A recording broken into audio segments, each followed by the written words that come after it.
a part that was specifically written to be cut out, but as the actor was sort of being pushed on us by the guy who opened up his checkbook, we were thinking, well, this guy's going to end up on the edit room floor. Right. And it turned out to be good. It turned out to work. You never really know in advance, I guess, is the answer. But getting the money for the distribution is now just a whole nother hurdle. Especially at the time we began raising or looking for that capital, we had brought some people onto our team, and we estimated it was going to take 3 or 4 months to... Because we had all the Nielsen reports, we had done all the data and the testing as if we were a major studio. So for numbers guys and financial guys, it's like, here it is, guys. You can see it all on paper as to what this movie actually has. But then we hit the worst economic times to raise money. Absolutely. I mean, everyone, and a lot of people want to just get into the business. They're not really looking. Look, if you got $1 million and you want to turn a profit on it, there are probably a lot of different directions you could go that were a lot safer than an independent film. Right. But a lot of people do it because they want to say they're a producer, they want to get in, they want to go to the after parties, they want to buy their way into Hollywood. Right. But when times are tough economically, that kind of slows down a little bit. So you do sort of thin that herd out. But the question I wanted to ask is, did everyone see the movie? How much of it was predicated on needing to see the movie, needing to like the movie, or did they just see the business model? Very good question. I mean, we were lucky where we shot the film, we completed the film, we began testing, and we found we had something that worked really well. It's very funny for its audience, and we had all the data. We went through just like a normal studio, the testing process, and didn't do it friends and family type. We went to Pittsburgh and Paramus, New Jersey with Nielsen. And there were recommendations made. Nielsen does the movies as well. Testing, and so we had all that data, all that backup, and I mean, but we have so many stories of chasing or finding this money, flying to an island, meeting with a billionaire, owned his island off the coast of Victoria.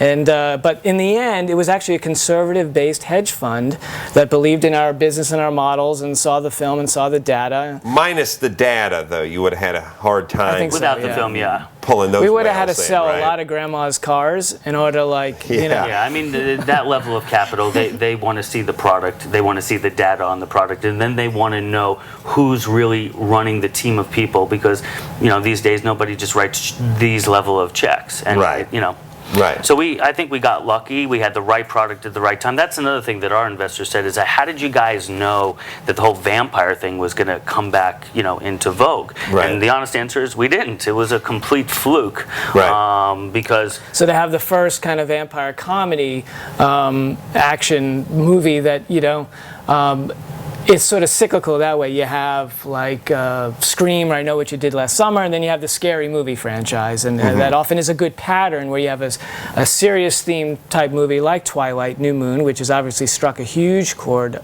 among its audience. And not to say, that was the other thing we wanted to do differently with Transylmania. It's not a spoof movie where we make fun of this scene or that. It's its own story from beginning, middle to end, kind of like Zombieland, where you just go, it makes fun of the whole genre, but it's its own story. Sort of like if we had to really say, well, what's it most like from our creative perspective to get rid of the business now? We wanted to make a movie that was more like Young Frankenstein. That took that genre and put it all together in a way that you hadn't seen it before. I'm sure you twins grew up on Young Frankenstein. Well, probably the producers and then Young Frankenstein, Did you see it? Have you guys even seen Frankenstein? That was what the fight was over. One of the twins thought High Anxiety was good. The other said it was No Blazing Saddles, and a fist fight almost broke out. Right there, like we're watching All My Children. These are all oh, really? Mel Brooks. I mean, we didn't even know who AC/DC was until 2 years ago. But do you know who Mel Brooks is? That name? Not really, right? It's not kind of on your radar. Do you know? So the name Mel Brooks. Mel Brooks doesn't. So if you ran a club and Mel Brooks showed up and said, "I'm Mel Brooks, please remove that velvet rope so I can enter your club," you'd say, "Who? I don't know who that is." What kind of club is it?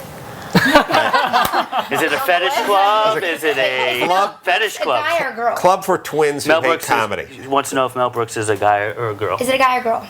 Wow. I think it's Skyfall. I'm gonna say Guy because Mel. You're talking to your mic if they want you talking to your mic. Now, how about Woody Allen? I know who Woody Allen is. Yeah, he's the pervert, I'm just gonna right? lean with. Yeah, perfect. Pervert.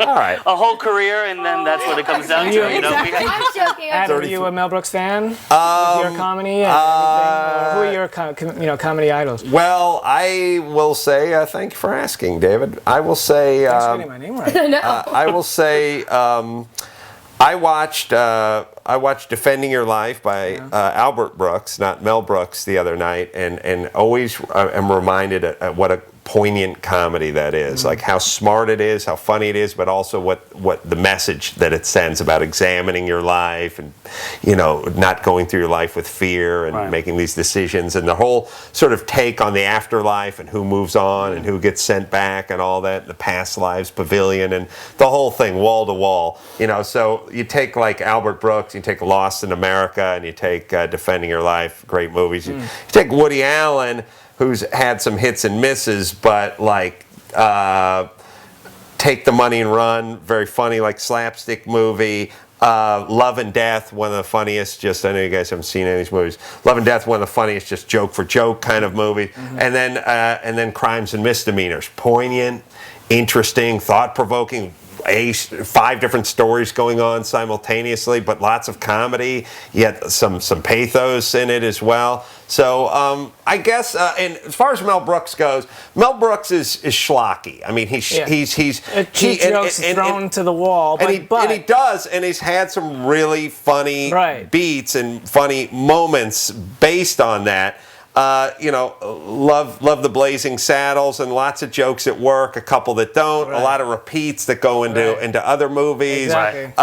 History of the World Part 1 I was watching the other day on TV, and it's the same, you know, it's like, and you can definitely see. You'll see the same jokes in the same films, and then at some point sort of lost his mind later on in his career with Spaceballs or whatever. So I guess for me, I'd go the overlooked Albert Brooks, who's also everyone's had hits and had misses, but to me, Defending Your Life, funny, poignant, thought-provoking, great performances, good movie. Well, that's one of the things we wanted to do with Transylmania too, where it's got X amount of crude humor, crass. You got that type of stuff in Transylmania, but there's also a lot of clever plot, mistaken identity, classic stuff that you'll find in these kind of movies that you're talking about. Where, I mean, even having the twins, we have one actor, Oren Skoog, who plays both a college kid and a vampire, so he's doing a double role. There's, you know, like a Danny Kaye aspect to a lot of the vessel with the pesto, the brew, you know, that whole Ask the twins if they know who Danny Kaye is.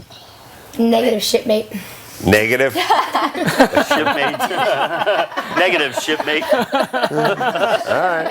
I would one day like to dedicate a podcast to what the twins do and do not know. There you go. It's kind of like your R rating thing. Very interesting. All right, we're plumb out of time. Transylmania is the name of the film. It is out on the 4th of December. Let's make this independent film a hit, kiddies, because that way you get to make your next independent film. At least that's what I know of the business. From one independent filmmaker to another, that's the way it works. Oh, I would hardly lump myself into the independent filmmaking group that you guys are in. I'm just barely a novice who tried it once with limited to moderate success. Although decent critical acclaim, I must say. I want to thank, it's Irina, right? Let me read that thing. Yes, Irina, you're fetching, and you can just enough accent, just enough to make it work, just enough. I want to thank the Garza twins for coming in here. Mel Brooks, is it a he or a she? We'll find out. You all said that. It wasn't me. I love that. Natalie knows for sure it's a she. And David and Scott, Godspeed to you. Much success on the movie. And until next time, this is Adam Carolla for everyone who's sitting next to me saying mahalo.